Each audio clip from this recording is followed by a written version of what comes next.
Alright y'all, so it has been 2 weeks since the last clip. I just want to give you guys an update and show you all how that soil mix is working out for me. Now I also have about 10 more pepper plants down in my main cage with that same soil mix. Today is June 21st, and these were all transplanted on June the 6th. So every 2 weeks I'll be giving you guys an update, and this video is for those of you that would like to learn how to grow in containers. So anyone that stays in an apartment, or even if you have a small yard or a deck, you can grow your own produce in small containers and get a good yield. And I'm going to show you how, step by step.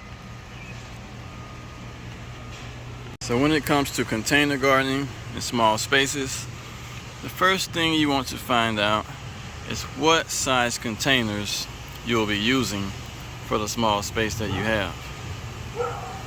So go ahead and measure it out and see how many containers that you can fit in that small space. Now I've tried all types of containers. The small 1-gallon buckets, the 3-gallon buckets here, the 5 gallons, 8-gallon. I've also tried 20-gallon containers. So use whatever you can fit in the small space that you have. Now in my opinion, peppers and tomatoes yield best in the 5-gallon bucket, but they also give a decent yield in the 3-gallon containers that you see here, and these all come from Dollar Tree. They also produce a decent yield when grown in the 8-gallon containers that you see here, and you'll see that later on in the video with the cherry tomato. And I think this one here is one of my Romas, and as you can see, it has already started producing flowers. Now for those of you that may be growing in apartments, please be respectful of the neighbors. You don't want water or soil dripping down onto the neighbor's property. So always make sure that you have a tray at the bottom of your containers. Now you can look those up online. They're either going to be under planter trays or pot saucers, either or. You can also find them in your local nursery. Now for those of you that are beginners, I highly recommend the self-watering planter, especially if you're not really an outdoor person. In the summertime, this will save you lots of time, because this tray down here will hold water, and that will keep the soil moist. And you can also water from the bottom versus the ones that I have sitting here. Now the con about this is, over time, this can rot out the wood on your porch. Now this porch is pretty old and will probably be replaced next year, so I'm not worried about that part. But just keep in mind, if you don't have trays, it's possible that you could rot out your porch. And while I'm at it, I might as well give you all a glimpse of the corner garden, since I wasn't able to do a spring tour this year. Now down here, there's more pepper plants, marigolds, basil that has started flowering. So I'm going to have plenty of basil seeds this year.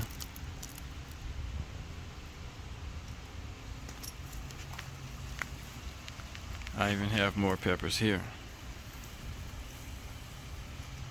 And this is one of my lemon tree cuttings. And this is my pest control. When growing peppers and tomatoes, you may have aphids.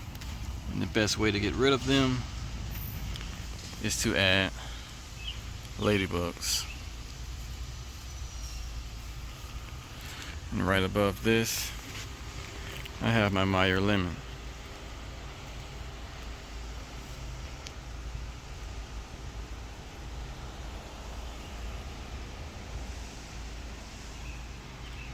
And that was a spider, y'all.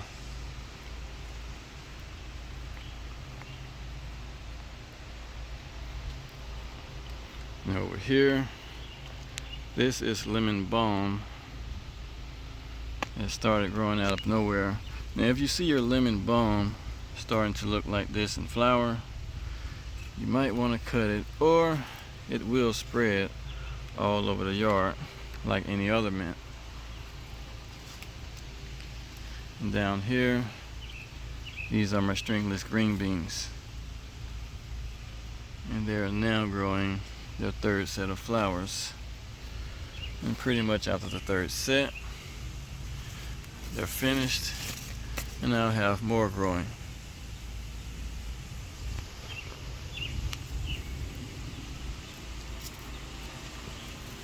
And these are the pole beans that you guys see me plant. And there's plenty here that are ready to harvest.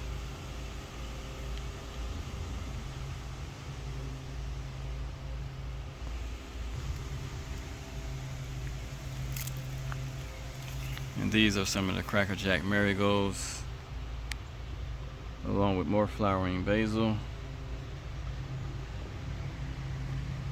and the bell pepper. Now this was supposed to be one of my determinants, but it turned out to be cherry tomatoes. And it was supposed to be the same as this one. Now I did forget to label everything here, but hey, I'm a gardener and we do it. And over here, this is the other bed that you see me transplant my tomatoes, my basil,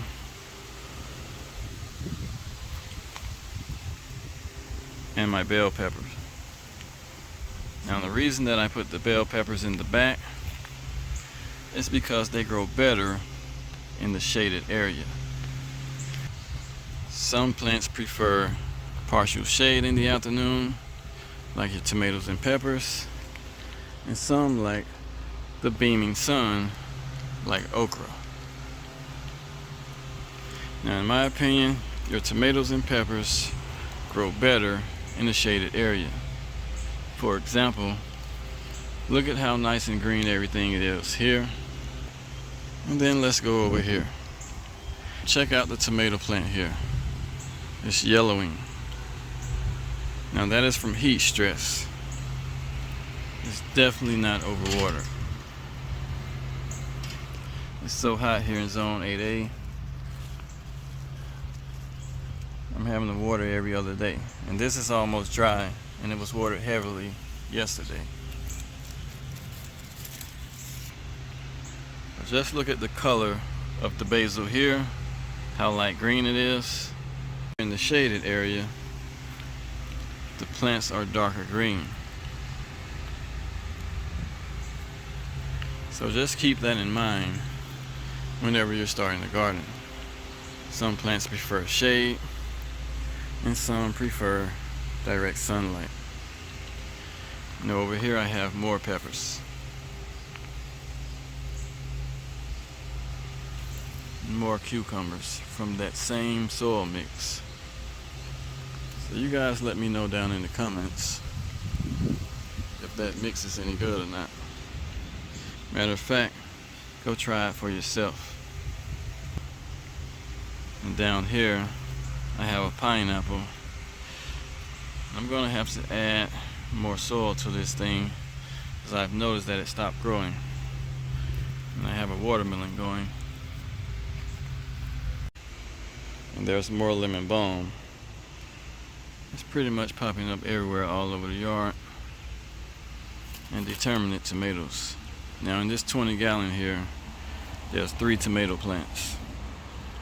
And this is just an experiment to see how well they will grow all together.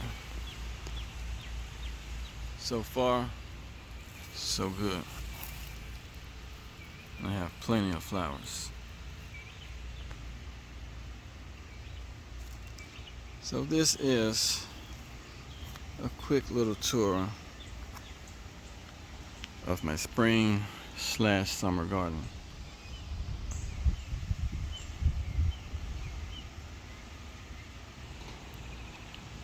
These are more pole beans. And I think these are Kentucky Wonders. There's also bush beans here and black-eyed peas.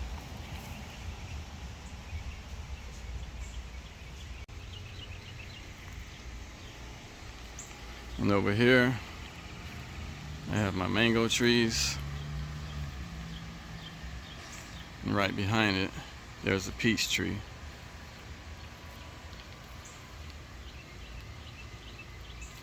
And from the looks of the leaves, this one needs water.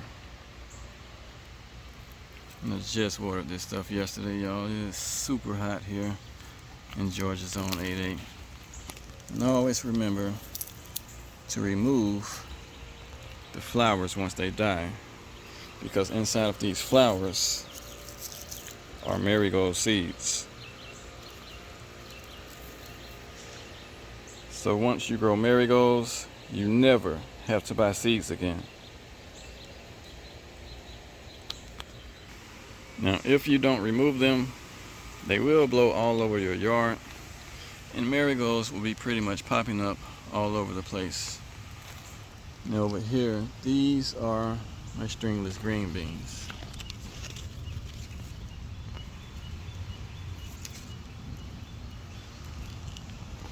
And here's another bell pepper. Now this is the one that the bugs chew up that I talked about in the last video.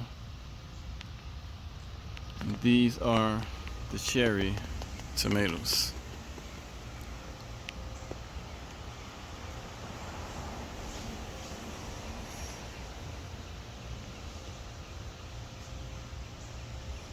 I'm thinking about planting more on the other side of the yard. And that's pretty much it for today's video, y'all. So in 2 weeks, I'll be giving you guys an update. And by that time, this basil here will be ready to harvest. Right now, I'm just waiting on the seeds to mature and turn fully yellow like what you see here.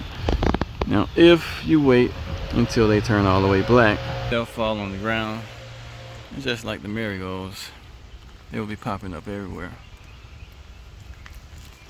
So in 2 weeks, always remember to plan your garden with your health in mind.